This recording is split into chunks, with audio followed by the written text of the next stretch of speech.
Otherworldly Evil Monarch, Bab 22, Judul, Godaan Persuasif. Jun Xie memelototi Tang Yuan tanpa henti, matanya berubah menjadi pisau tajam, menusuk jauh ke dalam hatinya. Tanyakan pada dirimu sendiri, apakah kamu benar-benar punya nyali untuk melakukan sesuatu seperti ini? Wajah Tang Yuan, yang menangis pahit, perlahan menjadi tenang. Dia tidak bodoh. Sebaliknya, dia sebenarnya adalah debauci yang sangat lihai. Mendengarkan kata-kata Jun Xie, dia mulai mengingat apa yang telah terjadi dan menyadari bahwa terlalu banyak kejadian sangat mencurigakan. Hal-hal yang telah terjadi bukanlah jenis hal yang akan dia lakukan. Bahkan jika dia berada dalam mimpi, tidak pasti apakah dia bisa melakukannya. Namun, dia benar-benar melakukan tindakan keterlaluan atas kemauannya sendiri. Bagaimana ini mungkin? Apakah aku benar-benar orang yang impulsif? Tidak, tidak mungkin. Aku mungkin bukan orang yang baik. Aku mungkin seseorang yang selalu berperilaku buruk, tetapi aku adalah seseorang yang mengerti di mana batasan itu. Hal-hal yang telah terjadi hari ini jelas merupakan sesuatu yang tidak akan pernah aku lakukan, bahkan saat menghadapi kematian. Tapi, aku benar-benar melakukan hal-hal semacam ini hari ini. Lebih jauh lagi, aku terus melakukan tindakan ini, masing-masing lebih berlebihan dari yang lain, lebih memalukan dari yang lain. Ini semua adalah tindakan yang lebih baik aku mati daripada melakukannya. Tindakan ini akan menyebabkan seluruh keluargaku dipermalukan. Tindakan ini akan membuatku terlempar ke jurang tak bisa kembali. Tapi kemudian, mengapa aku melakukan hal-hal itu? Tiba-tiba, pikiran Tang Yuan menjadi kacau balau, pikirannya berantakan. Ketika kamu masuk sebelumnya, apakah Meng Haizu juga mengenakan pakaian yang sama? Mata Jun Xie ketat, tetapi mulutnya menunjukkan senyum yang hampir seperti iblis. Iya, tapi apa hubungannya dengan itu? Apakah ada masalah di sana? Tang Yuan tidak bisa mengerti. Apakah kamu juga mencium parfum unik dari Meng Haizu? Itu adalah aroma yang sangat menyenangkan, bukan? Jun Xie terus bertanya. Ya, aku pikir ada sedikit, itu memang parfum yang sangat istimewa. Lanjut Tang Yuan dengan ketidakpastian. Sebelum kamu masuk, apakah mereka juga menyajikan secangkir teh seperti yang mereka lakukan hari ini? Jun Xie melanjutkan, satu demi satu. Ya, itu betul. Bagaimana dengan itu? Bagaimana dengan itu? Jun Xie mencibir 2 kali. Yah, itu tidak seberapa. Itu hanyalah awal dari kutukan kekalmu. Tang Yuan tidak bodoh. Setelah merenungkan kata-kata Jun Xie sejenak, dia tiba-tiba melompat, ekspresi keterkejutan terlihat di wajahnya. Maksudmu, tehnya? Ada masalah dengan tehnya? Tehnya saja. Jun Xie mencibir lagi. Pakaian Meng Haizu, parfum yang dia pakai, teh itu, semuanya bermasalah. Ketika sekelompok penjudi berkumpul, hal pertama yang mereka lakukan adalah minum teh. Norma macam apa itu? Dasar kepala babi. Kamu sebenarnya tidak menyadari masalah yang begitu jelas? Itu. Tapi bukankah kamu juga minum tehnya? Kenapa kamu masih baik-baik saja? Tang Yuan merasa bingung. Apakah kamu ingat bahwa setelah aku minum teh, aku bersin saat masuk? Wajah Jun Xie dipenuhi dengan ekspresi yang tak terlukiskan. Senyum tipis, lanjutnya. Bersin itu menyebabkan pakaianmu menjadi basah, kan? Benar, itu memang terjadi. Tang Yuan tiba-tiba teringat. Saat kebanyakan orang bersin, yang keluar paling banyak adalah sputum. Sebaliknya, aku malah menyebabkan pakaian kamu menjadi basah. Mungkinkah kamu tidak bertanya-tanya tentang itu? Jun Xie memiringkan kepalanya dan menatapnya. Jadi itulah yang terjadi.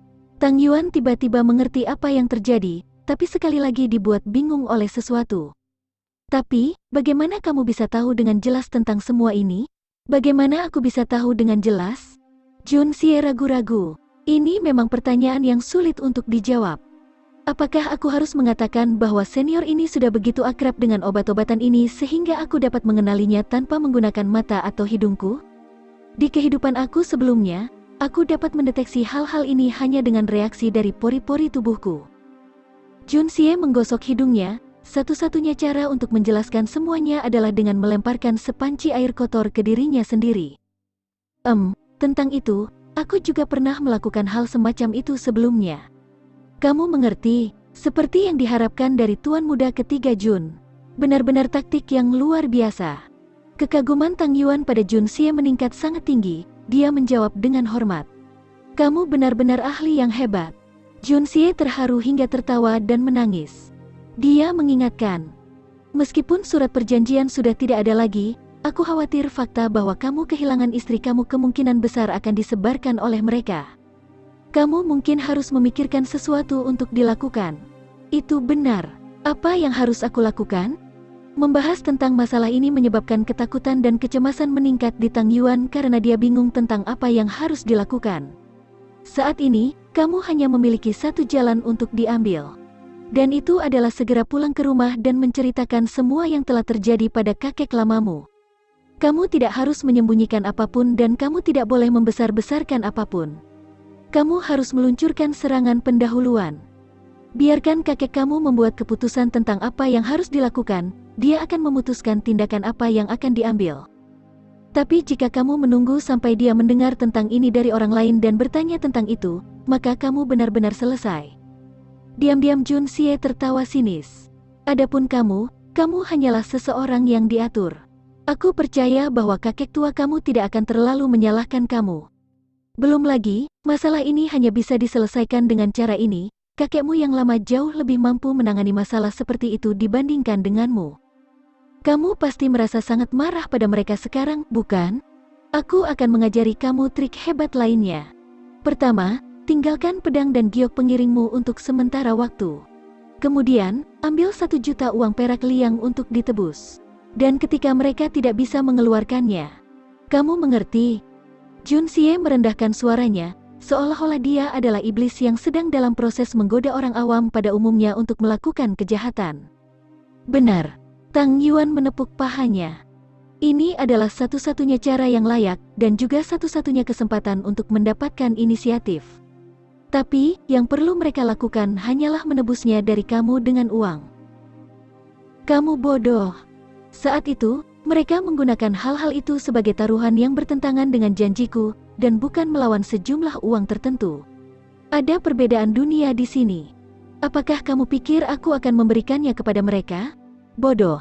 Lagi pula, apakah kamu mengatakan kamu masih tidak mengerti? Apalagi yang kamu tunggu? Junsie tertawa. Oh, benar. Aku akan memberimu barang bagus lainnya.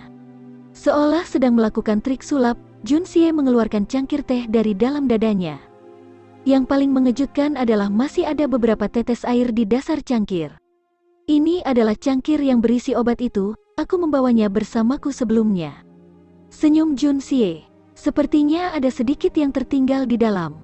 Hahaha. Benar-benar seorang profesional. Tuan muda ketiga pasti seorang profesional. Gendut Tang dengan hati-hati mengambil cangkirnya. Dia kemudian dengan cepat berguling dengan suara kuda yang menghancurkan angin, seperti kuda liar yang bagian belakangnya dibelah. Mencoba bermain skema melawanku? Kalau begitu aku akan merencanakan melawanmu dulu. Junsie mengamati punggung gendut Tang saat dia berguling. Junsie tersenyum bangga. Mempertimbangkan latar belakang keluarga gendut dan keluarga istrinya, keluarga Li dan Meng mungkin akan berada di waktu yang sibuk, bukan? Junsie sudah menyiapkan bangku kecil, siap untuk menonton pertunjukan yang akan datang. Kali ini, hasilnya akan berbeda jika bukan karena partisipasi Dugu Xiaoyi yang tidak disengaja dan perubahan yang terjadi pada Jun Moxi. Bahkan jika dia tidak memiliki rasa takut terhadap mereka, mengganggu rencana mereka pada akhirnya akan memperlihatkan kekuatan aslinya, menyebabkan dia menjadi target dari musuh yang tak terhitung jumlahnya. Ketika itu terjadi, kerugiannya akan lebih besar daripada keuntungannya. Meskipun lawan-lawannya jelas-jelas juga adalah orang-orang yang tidak senonoh, ketidaksukaan ini didukung oleh keluarga-keluarga kelas 1 di kota. Tanpa izin dari keluarga-keluarga ini, akankah beberapa gumpalan bahan jelek ini benar-benar berani membius Tang Yuan dan Jun Moxi? Apakah mereka berani bertindak dengan kesombongan seperti itu, dengan sembrono? Mustahil. Sama sekali tidak ada kemungkinan hal seperti ini terjadi. Meskipun Jun Moxi sendiri adalah debauci yang sangat mengecewakan, di belakangnya ada kakek Jun, keluarga Jun. Meskipun jelas bagi semua bahwa kakek Jun adalah satu-satunya yang mendukung keluarga Jun, unta kurus dan kelaparan masih lebih besar dari kudanya. Di dalam militer, hampir sepertiga dari jenderal militer berada di bawah komando kakek Jun. Selama kakek Jun masih hidup, maka orang-orang ini akan menjadi penganggur, dukungan kuat Jun Moxi. Terlepas dari kesediaan mereka, tubuh mereka diukir dengan tanda Jun. Begitu sesuatu terjadi, maka konsekuensinya akan menciptakan badai dahsyat di dalam istana kerajaan. Setelah keluarga Jun jatuh, orang-orang ini juga tidak akan mengalami hari-hari baik. Mereka akan dipaksa untuk bubar dan ditekan oleh golongan lain sampai tidak bisa melawan. Tapi selama keluarga Jun masih ada, orang-orang ini akan memiliki tempat untuk berdiri. Mereka akan bisa bersatu untuk melawan musuh mereka, terlepas dari apakah itu musuh domestik atau asing. Itulah mengapa tidak ada yang akan terjadi pada keluarga Jun. Itulah mengapa orang-orang ini tidak akan tinggal diam jika terjadi sesuatu pada Jun Moxi. Meskipun masing-masing dari mereka meremehkan debauci muda ini, ketika saatnya tiba untuk bertindak, tidak ada dari mereka yang akan menunjukkan keraguan. Hal yang sama bisa dikatakan tentang keluarga Tang. Kekuatan keluarga Tang mungkin tidak dekat dengan keluarga Jun, tetapi di kota, kekuatan mereka pasti berada di antara sedikit teratas. Jika kedua keluarga ini bersatu, bahkan keluarga Dugu yang berkembang saat ini akan dipaksa untuk mundur. Tentu saja, ini tidak berarti bahwa kekuatan keluarga Jun lebih buruk daripada keluarga Dugu. Selama periode paling makmurnya, keluarga Jun pernah menekan keluarga Dugu sampai-sampai mereka tidak berani mengangkat kepala. Situasi ini berlangsung selama 7 tahun. Tapi sekarang bakat keluarga Jun telah jatuh, dan bakat baru keluarga Dugu terus menjamur. Mereka perlahan-lahan menghasilkan bakat baru, satu demi satu. Disinilah mereka telah menyusul keluarga Jun dengan jarak yang sangat jauh. Itulah mengapa keluarga Dugu saat ini menjadi yang paling potensial.